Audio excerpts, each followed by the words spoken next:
I remember you.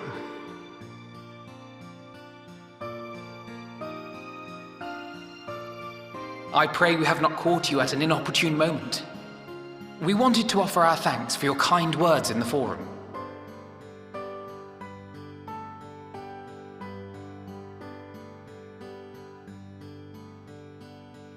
Well, I could hardly let that inquisition go unchallenged. I've always believed that curiosity should be nurtured, not stifled. Thankfully, a majority of my colleagues agreed. A slender majority, aye, but a majority nonetheless. Had the vote not gone our way, we would be having a very different conversation, if any at all. Though I'd like to think you would have not given up on our cause. I'm told you paid a visit to the annex afterwards. Yes, that's right. I was hoping to speak with the grandchildren of my dearly departed friends Galuf and Louisoix in a less dour setting. But it seems I just missed you.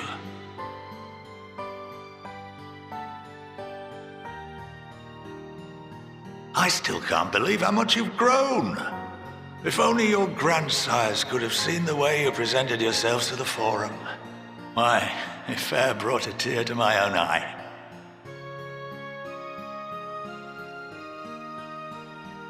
You must have the patience of a saint, putting up with this lot and their antics. Never mind Matoya's prize student.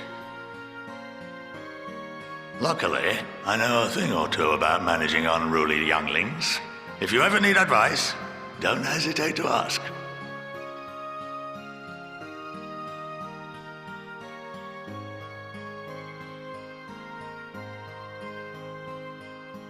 If I may, there is a rather more pressing matter we wish to discuss. What can you tell us of this duty that the Forum must fulfill? Nothing, I'm afraid. Like all humble servants of the Forum, I am sworn to secrecy.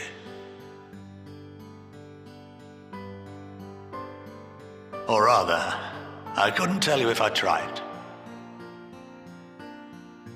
Our duty is of the gravest importance.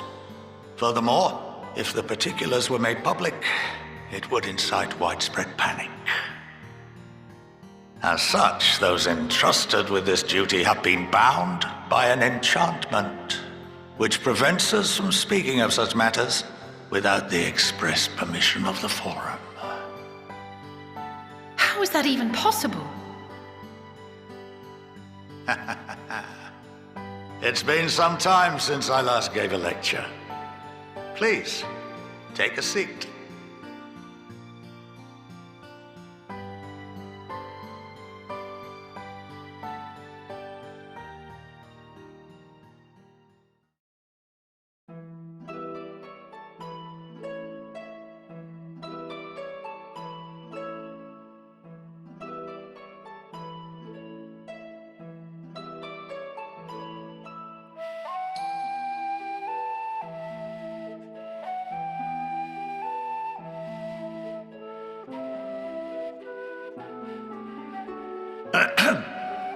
We shall begin by reviewing the fundamentals of etherology. The ether, which imbues us with life, can be categorized into three forms.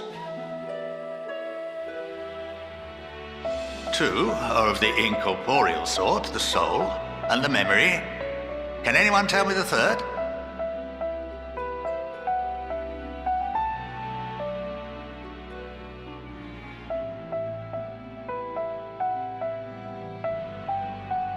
Yes, very good. This is the form with which the layman is most familiar. Consumed by even the simplest of daily activities and replenished by the food and drink that sustain us, this form of ether is in constant flux. In contrast, the ether that comprises the soul is rarely subject to dramatic change. The same can be said for memory, as the two are intrinsically linked.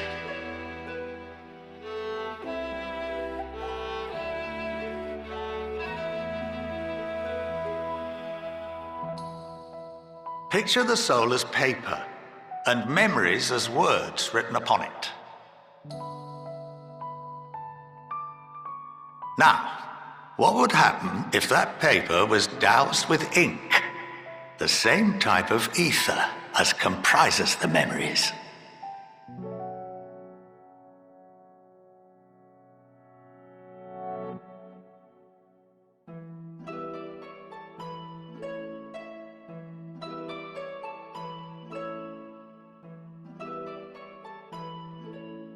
It would blot out everything that was written.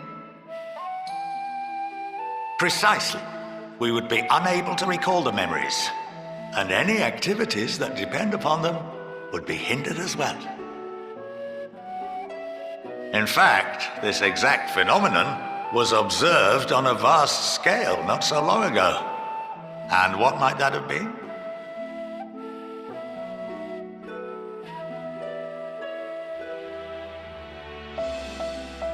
The seventh Umbral Calamity. The people of Eorzea vividly recalled Bahamut breaking free of the Lesser Moon and raining hellfire down upon the realm. But no one could seem to remember the events that followed immediately afterwards. Indeed. To this day, we have yet to determine whether it was an unintended consequence or a deliberate act. The enchantment which binds me and the rest of the Forum is based on a similar principle. And yes, it is a contravention of the Sharlayan prohibition against the practice of memory manipulation. Only when a new member is inducted and told of our great duty are they subjected to the process. A necessary evil. You have my word that it would never be used to manipulate the populace? I should hope not. But can this enchantment be dispelled and your memories restored? If 9/10 of our members give their approval, then the process may be reversed. Then, and only then, would we be able to speak freely to others of our sacred duty. Barring that, we must wait until we return to the ethereal sea.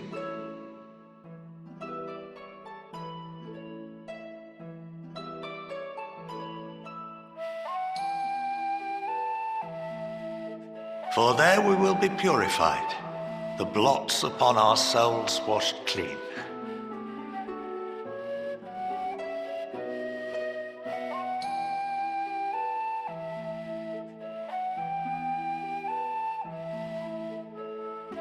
And our memories drift apart and dissolve, rather defeating the purpose, I suppose.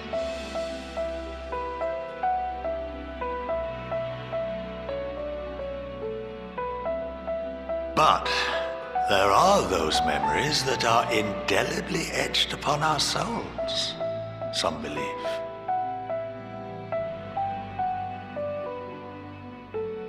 What happens after that?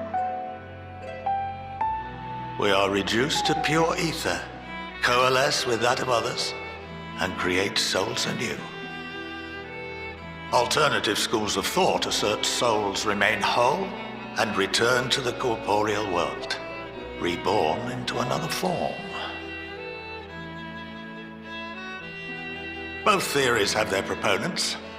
Personally, I consider each equally probable.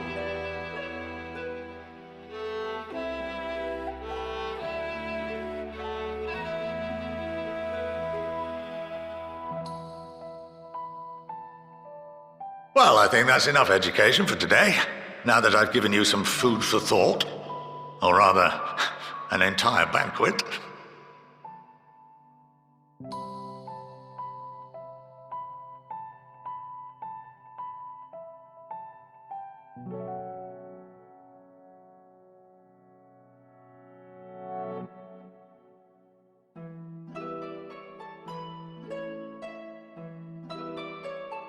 I would remind you that although I'm unable to assist you with certain matters, the resources at my disposal may still be of use to you.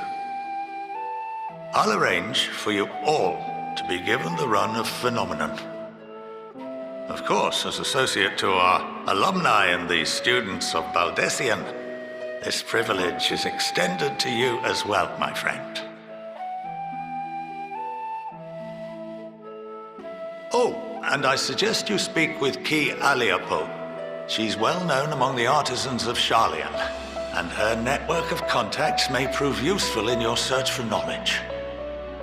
I wish you all the best in your pursuits, wheresoever they may take you.